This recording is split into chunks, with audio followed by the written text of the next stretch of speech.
Amigas y amigos, bienvenidas, bienvenidos nuevamente a este espacio jurídico ciudadano.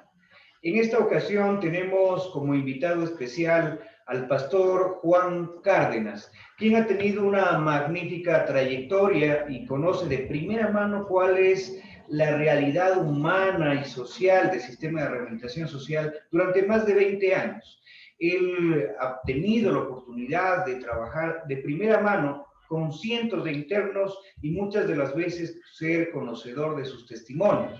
Sin embargo, hoy por hoy que el sistema penitenciario ecuatoriano está en una crisis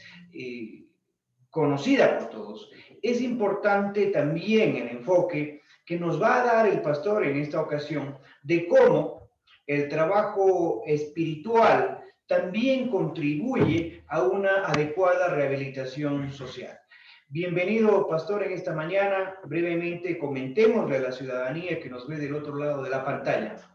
cuál ha sido su trayectoria y qué es lo que usted conoce del sistema de rehabilitación social ecuatoriano.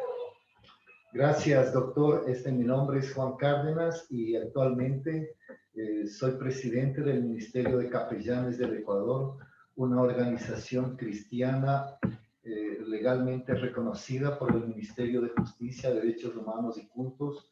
Y nuestro trabajo y nuestra experiencia en lo que se refiere a lo que es cárceles, bueno, nosotros venimos como más de 20 años trabajando en esto y brindando nuestra ayuda espiritual a lo que es la rehabilitación en las cárceles, ¿no? Y bueno, podemos hablar mucho desde los tiempos, desde el penal García Moreno, donde era un régimen abierto hasta este tiempo, que son las regionales, donde el régimen es cerrado, donde es distinta la política de rehabilitación y en realidad podemos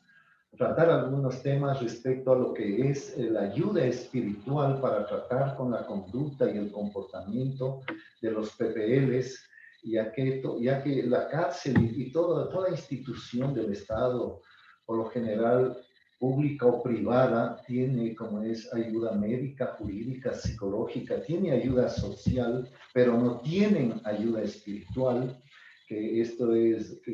desconocido por un lado y por otro lado no es valorado.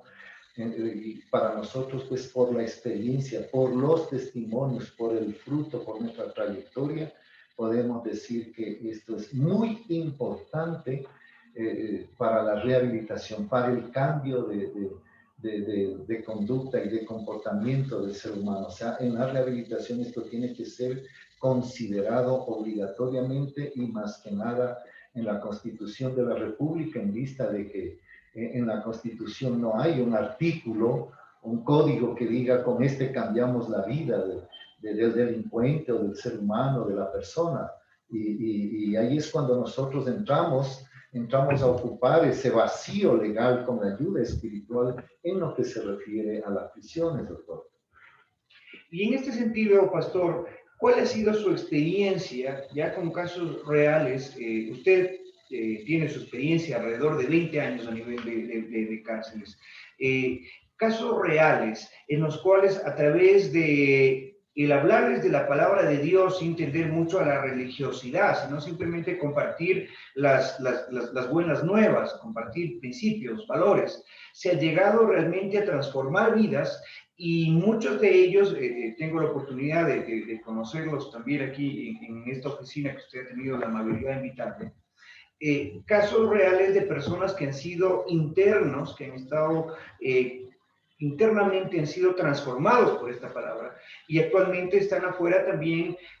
ya con sus profesiones, ya con su formación pastoral. ¿Cuál ha sido su experiencia, pastor? Bueno, podemos hablar desde el tiempo de la cárcel, del Ampato, desde el penal García Moreno, podemos hablar de aquí también de las regionales que hay ahora y de los frutos que se han venido dando, ¿no? Pero yo puedo tener bien claro, por ejemplo, el testimonio de Milton Vidal, que era de la banda del terror de la Hermosa, un sicario, un criminal, pero contumaz que mataba sin duda dentro del penal. Y recuerdo tanto que el día que él fue convertido a Dios, porque nosotros no inculcamos ninguna religión, lo que hacemos es brindar nuestra ayuda espiritual basada en la palabra de Dios desde la perspectiva de Cristo y basada en principios y valores. Nosotros no sabemos que la religión no cambia a nadie y eso tenemos muy claro, pero sí hemos visto el efecto, el poder del Evangelio en los corazones, en las vidas de las personas, cambiando, transformando, de tal manera que este joven que entró muy joven a pagar una condena por crímenes, él hoy en la actualidad él es un joven empresario, tiene su hogar, es pastor de una iglesia, tiene un buen testimonio y ayuda a la sociedad, ¿no? Porque un día abrió su corazón a las cosas de Dios, a las cosas espirituales, y podemos ver que esto funcionó. Le puedo hablar de sicarios, como el caso de Daniel Sánchez, por ejemplo, que mató a la doctora Normandía Carrera, a sus hijas. Él actualmente es un pastor evangélico, fue convertido en la cárcel, cambiado por la ayuda espiritual que se le dio. Entonces, yo puedo enumerarle muchas cosas. Aquí tenemos personas extranjeras también que colaboran, que trabajan con nosotros en nuestro ministerio, que es un voluntariado gratuito. Tenemos con gente que sale de ahí, se involucran con nosotros, les damos la oportunidad también para que ellos puedan seguir compartiendo sus testimonios a las personas que están ahí adentro, porque nosotros no queremos juzgar ni hablar tanto de las autoridades, pero sí nos hemos visto en realidad a veces hasta desanimados la falta de colaboración, de apoyo de las autoridades en este caso, y como no se da apertura o no se entiende esto de la capellanía, y no es solamente a nosotros, sino a todas las organizaciones religiosas y fundaciones que van a brindar su apoyo, su colaboración a los centros de rehabilitación, donde en realidad es mal llamado centros de rehabilitación porque son unas bodegas humanas. Son unas bodegas humanas donde uno vive una realidad cuando se los visita, se convierte uno como en familiar de ellos. Ellos lo esperan ansioso, deseoso, que uno vaya a compartir con ellos la palabra de Dios que crea esperanza, la palabra de Dios que baja la tensión, que baja el nerviosismo, la ansiedad, el consumo de la droga, que baja la violencia. Esto es tan importante entender, porque son como terapias grupales basadas en grupos de oración, meditación de la palabra, lectura de la palabra, en consejerías o en terapias personales también que hacemos con ellos. Entonces, nosotros con la experiencia que tenemos desde adentro, vemos la importancia de esto y mucho más con los testimonios, los frutos, los resultados de hombres y mujeres que hoy en la actualidad contamos con ellos, en el caso de nuestros capellanes que trabajan en Esmeraldas, en Tulcán, en Ibarra, en Guayaquil, en 14 provincias del Ecuador estamos los capellanes que son de distintas iglesias, no somos de una religión, o sea, somos de distintas iglesias que nos unimos por esta causa, para ayudar, para echarle una mano a este ministerio, no sé, de rehabilitación que en realidad ha sido un sistema que nos ha tocado vivir en todos estos años, doloroso y hoy más que nunca conmovidos con la violencia y la mortandad que se ha dado en un año que no hemos podido ingresar por este asunto de la pandemia, y hoy más que nunca entendemos la importancia que hay de la presencia de Dios o la presencia de la iglesia en la persona del capellán con sus programas de ayuda espiritual en el interior de las cárceles. Es importante todo este trabajo espiritual como para hacer ese bálsamo de muchos seres humanos que están detrás del otro lado del sistema de rehabilitación social. Muchas de las veces hablamos de los PPLs como un término, como un concepto, pero no nos olvidamos que son padres, madres, hijos, hombres y mujeres que tienen sus pensamientos, sus sentimientos, que quizás por errores de la vida están pagando ya una pena. Pero no podemos pretender que estos mal llamados centros de rehabilitación social, actualmente, como usted bien lo ha expresado, pastor, se han convertido en bodegas humanas, en los cuales la gente día a día lucha por sobrevivir, que es una incertidumbre y una desesperanza en cientos de seres humanos que quizá están por delitos mayores, delitos menores, pero el infierno y el sufrimiento adentro es el mismo. Y quizás los psicólogos, los trabajadores sociales no pueden llegar a topar esa parte tan sustancial como es ya la parte espiritual, que quizás en el momento en que muchas de las personas están en esa situación de desesperación, la palabra de Dios puede llegar a convertirse en un bálsamo como para realmente ser esa boya, ese lugar del que acogerse más allá de las fuerzas de uno mismo, y eso realmente transforma vidas. Más allá de una denominación, de una iglesia en particular, de una fe religiosa en determinado, el trabajo espiritual, todo ese bálsamo espiritual, todo ese llamado a la fe y esa fe que compartimos con usted, pastor, que transforma vidas, realmente es una herramienta para transformar vidas y rehabilitar seres humanos. En ese sentido, pastor, ¿nos puede comentar de qué se trata su ministerio, en qué consisten las capellanías, cuál es su presencia actualmente en el sistema de rehabilitación social? Me comentaba que tienen varias iglesias en la cárcel regional de La Tacunga. Sí me gustaría un poco que la ciudadanía que nos ve del otro lado conozca qué se está haciendo actualmente y hasta dónde ha llegado su ministerio. Sí, bueno, antes de entrar en eso, mire, doctor, el trabajo del capellán, por lo general en la cárcel, es dignificar al ser humano,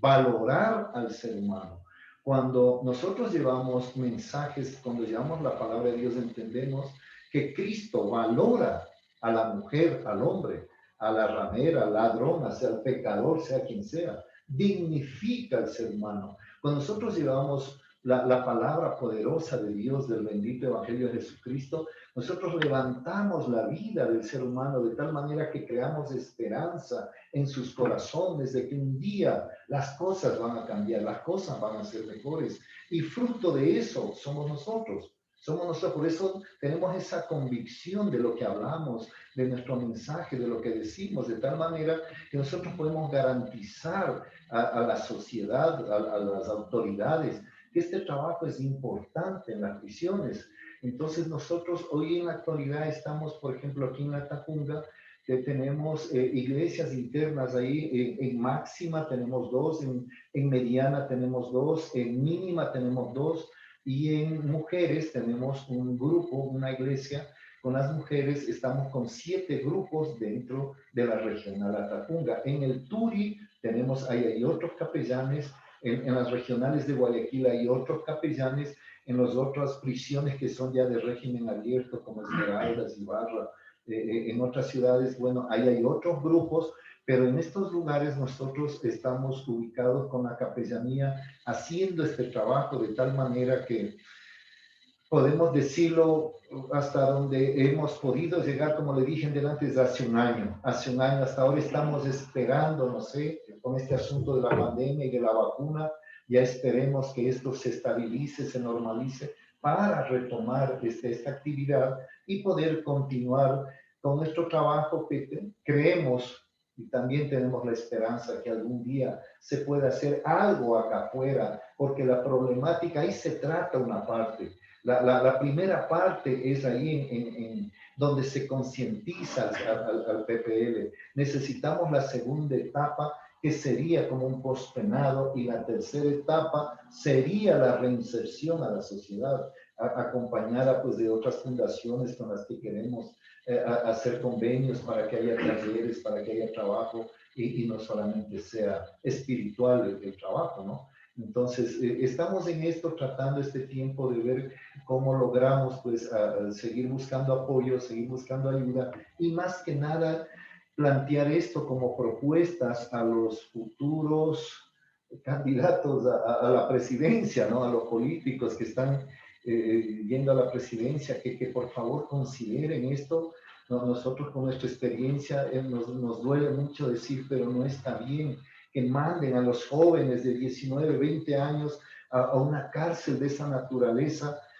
a rehabilitarse por un asunto de drogas, que se lo pueden mandar a una fundación. Yo no sé cómo funciona el asunto legal, pero nuestra propuesta es que los jóvenes no vayan allá, sino vayan a fundaciones cristianas donde brinden ayuda espiritual y puedan recibir ahí una ayuda de tal manera que estos jóvenes no se integren a las bandas de criminales que hay en estos centros mal llamados de rehabilitación. Entonces, la violencia va a seguir avanzando, va a seguir aumentando y acá la sociedad viviendo en zozobra, de tal manera que nosotros planteamos esto como propuesta, doctor, a los candidatos a la presidencia, que consideren esto en lo que es esta área de la rehabilitación, de tal manera que yo planteo eso por lo pronto, ¿no? Y la otra cosa, que en lo que se refiere a las capellanías, que se considere la ayuda espiritual en estas instituciones carcelarias, que se dé más facilidad, que el capellán sea una persona que siempre esté para que se convierta en un facilitador, sin duda, para el resto de organizaciones que van a brindar esta clase de ayuda, que es gratuita, que el Estado no nos paga nada y la Iglesia siempre está dispuesta a colaborar, pero como nadie facilita esto, no se lo puede hacer. Yo pienso así, doctor. Otro tema muy importante de lo que usted acaba de comentarnos, pastor, es la realidad ya posterior a cumplir la pena. Muchas de las veces las personas que han cumplido ya su pena son estigmatizadas y muchas de las veces se les complica volverse a reintegrar en el sistema de la sociedad regular, por cuanto existe su pasado judicial o por cualquier situación. ¿Cuál es la propuesta que usted nos podría dar al respecto, pastor? Mire, doctor, hay una realidad. La sociedad le va a cerrar la puerta a una persona que fue sentenciada por delito que haya cometido. La Iglesia, al igual, decir, necesitamos esta clase de programas, como le digo, de fundaciones de pospenados, donde puede haber talleres de trabajo, donde microempresa, donde se puede, porque en realidad nadie va a garantizar esto, y nadie se va a comprometer en esto, pero sí se puede a ellos, en eso justamente estamos, de que en un pospenado haya esta clase de programas, de microempresas, de microemprendimientos, de tal manera que la persona cuando sale de ahí pueda tener un lugar donde llegar y trabajar y mantener su familia y ayudar a la sociedad misma, ¿no? Entonces, ahora, hablando internamente por mi experiencia en lo que se refiere a los regímenes que utilizan ahora en estas regionales, en estos regímenes cerrados, yo recuerdo que en el penal, en la cárcel, los internos, a pesar que las infraestructuras eran malas, pero la gente se daba modo de hacer cualquier trabajo, de hacer cualquier actividad, para poder sin duda ayudar a su familia. Y no había un presupuesto para darle un uniforme, un kit de aseo, ni para darle, o sea, no había un presupuesto como manejan ahora. Antes era muy difícil, pero imagínense que abriendo un régimen de esa naturaleza, un régimen abierto, la gente puede hacer muchas cosas, porque en esa cárcel de 6.000, 7.000 internos, ni 500 personas están en los talleres, ¿no? Si habrá 200 es mucho, y hablemos de la cantidad de internos, o sea, no hay rehabilitación, es la verdad. Vamos por números, vamos por estadísticas y vamos a decir la verdad. No hay rehabilitación. Yo pienso que tiene que cambiar eso tiene que definitivamente el Estado tomar una decisión en eso, los políticos, la Asamblea, para que de esa forma esto cambie y también pues que podamos nosotros hacer un buen trabajo y plantear algo, ofrecer algo a los internos, porque hay que crearles una expectativa de algo, porque no se puede tener sin esperanza un preso, ya que las leyes les han quitado todos los beneficios. Entonces nosotros necesitamos crear una esperanza para el día de su salida, para que de esa forma ellos puedan estar tranquilos, baje la violencia, baje el consumo y por ende pues desaparezca el delito. Muchísimas gracias, pastor, por este acercamiento a palpar la realidad del sistema penitenciario ecuatoriano y el cómo ese trabajo espiritual también puede contribuir a una real rehabilitación social. Y este llamado a las autoridades a que también valoremos este tipo de trabajo y se dé las facilidades a cientos de voluntarios de diversas denominaciones, sean iglesias cristianas o en general católicas o en general, que el afán es el cumplir con la palabra de Dios, que dice, visítales a tus presos, asístele a los desvalidos y sobre todo darles esas buenas noticias de que pueden realmente cambiar y de que el cambio no depende solamente de ellos, sino que contamos con un Dios poderoso que es el que hace los cambios en nuestras vidas. Y aquello realmente nos permite dar testimonios de rehabilitación social. Amigas y amigos, muchas gracias.